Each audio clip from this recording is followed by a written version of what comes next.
long time I had wanted to write something about the Puritans, something book length. I couldn't stop thinking about John Winthrop, especially in his sermon, A Model of Christian Charity. His sermon is one of my favorite pieces of writing, and it's basically the reason I wanted to write the book. And I think, you know, obviously the most famous tidbit from that sermon was Winthrop calling on his shipmates to be as a city upon a hill. The reason I love the sermon is that it's basically this call for community and brotherhood and literally, as the title says, charity. And you know, Winthrop tells his fellows that we are going to have to take care of each other. We should mourn together, rejoice together, suffer together. To me, the most interesting thing about the Puritans, who believed that they were God's new chosen people, you know, and we as Americans sort of inherited that idea from them.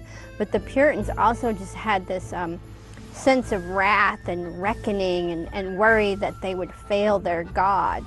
In America, we've kind of lost that sense of responsibility and worry about disappointing our God. The Wordy Shipmates is my third audio book. And we have music by Michael Giacchino, who writes the music for the TV show Lost, and he did the music for The Incredibles.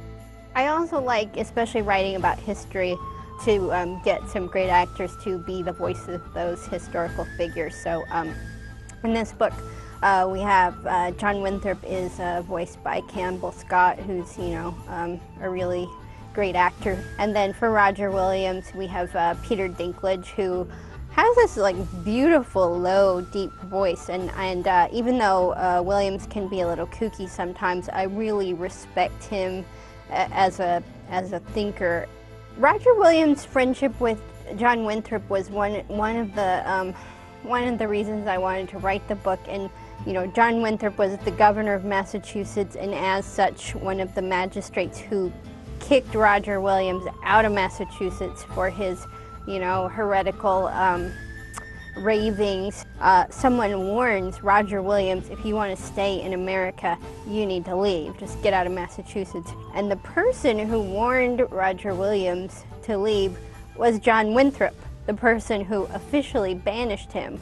I'm always interested in friendship and just the idea of this like public rift and private friendship kind of fascinated me.